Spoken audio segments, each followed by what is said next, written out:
Eliminating suffering. This is hypnotherapist Isaiah McGee. That seems like a pretty tall order, huh? Eliminating suffering. Well, I'm going to submit to you a radical vantage point that from this very understanding of the nature of suffering and why we suffer can be the means of eliminating it, liberating yourself from it, releasing it. We tend to think about suffering, whether it is from a cold or failed relationships, and anything on the spectrum of life and living. We tend to think our suffering is because of the experience that is compromising or limiting or thwarting our sense of possibility and well-being.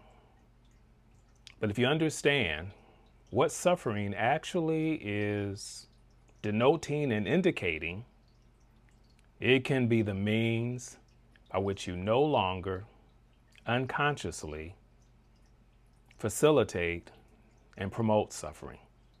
It's not about discipline. It's not about ignoring. It's not about denying. It's not about putting a happy spin on the experience that is undermining and constricting. To understand the release of suffering is to understand what is it serving.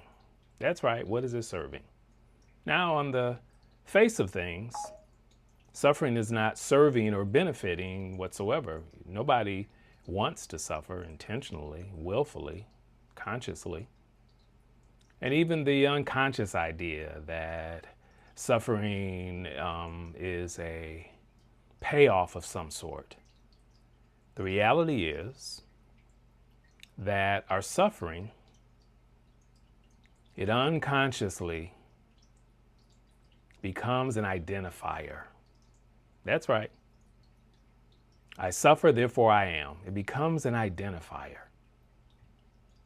We've all had or witnessed or know of the experience of where someone is sharing with someone their arthritis pain, and the other person says to them, well, let me tell you about this such and such pain that I have.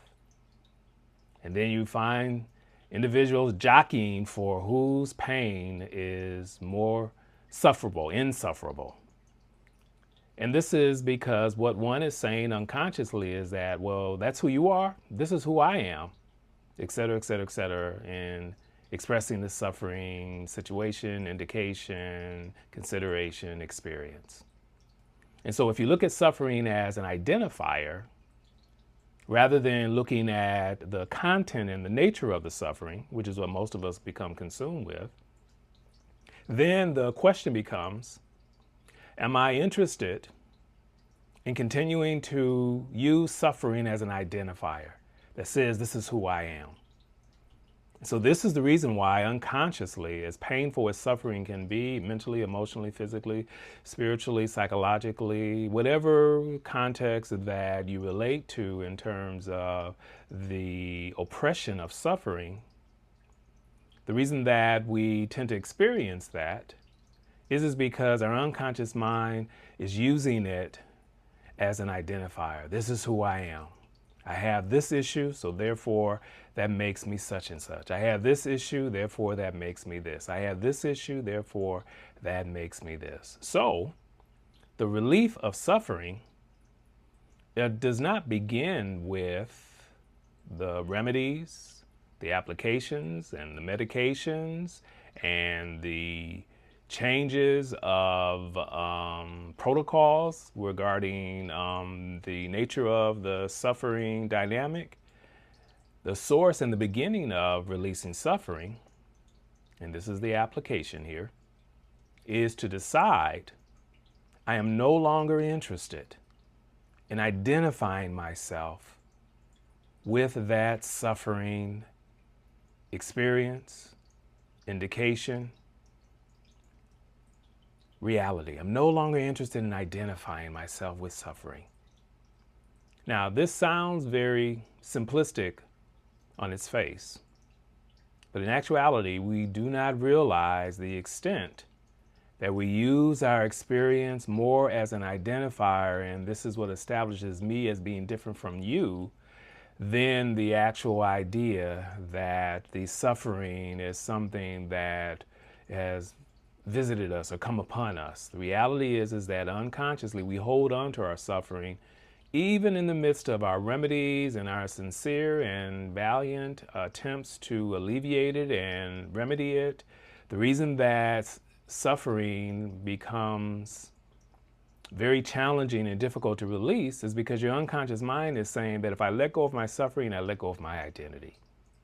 And to the subconscious mind, that's an existential threat, to not feel as though it's going to have an identity.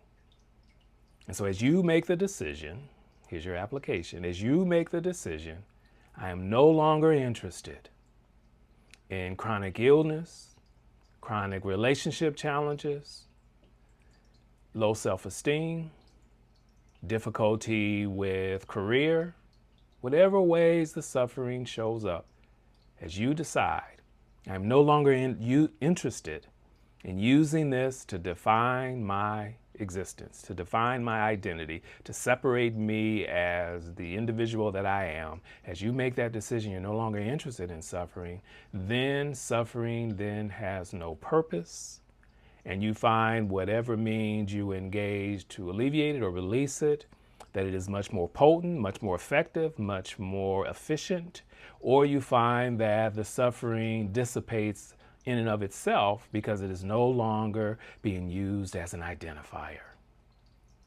So I encourage you to not witness suffering as an indictment on your capability, your situation, your environment, other people, but to begin to look at suffering as a way of identifying yourself and deciding you're no longer interested in using this to identify yourself.